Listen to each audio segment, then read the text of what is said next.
Well, let's dive in a little deeper into that, Alan, because certainly forensic watermarking, just applying it to the video, that's not enough. So what else are you looking for in the watermarking? Yeah. Just talk a little bit maybe about subscriber level identification. So the subscriber level, literally, if you're doing forensic watermarking at the subscriber level, then your legitimate OTT streaming service has users, these end users, these players, if you like, and they are subscribers in this case. And inside the watermark itself is an identification of that user, as in it's all GDPR compliant and those things.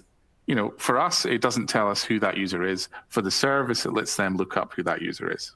We never know. Third parties don't know these things. So that then allows them to take action because they can then see, okay, this pirated material found here came from this particular user.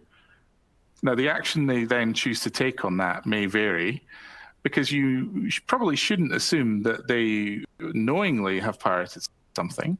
That user. It may be that their account details have been shared, or their account details are not very good. The password protections maybe been, people have got around it.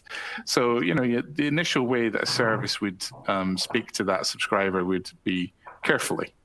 And then eventually, once it was determined that kept happening, then you might want to take further action, like shutting it down or turning it off. So payload would help with that. Also, it helps to just know the distribution that it came from. So you also know if the subscriber level watermarking has been applied.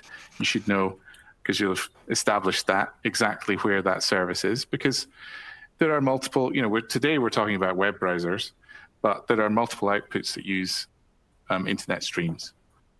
So they may not be the web browser. So that's also useful to know within that the payload.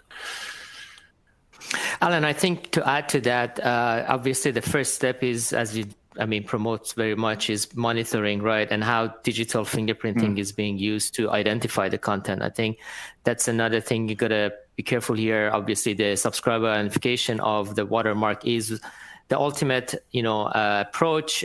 Before that, you first identify the contents, and what do you do for that? Maybe you can elaborate on that, because that's actually important. Yeah, no, that's a good point, actually. You don't want to, if you're doing global monitoring of piracy, you want to know what things you're actually there to protect. So, we fingerprint the source material that our customers want us to protect.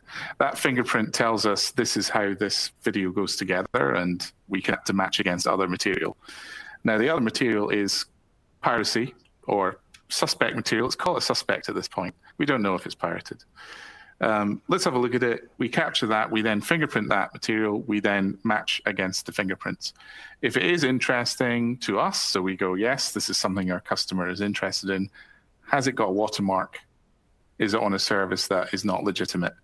In which case, then we take action on behalf of the customer, or we pass to the customer to take action. So fingerprinting is really important there to speed up that process. Again, especially with the live hat on, it's especially important during live events and things like that to be able to shut down piracy as soon as we can.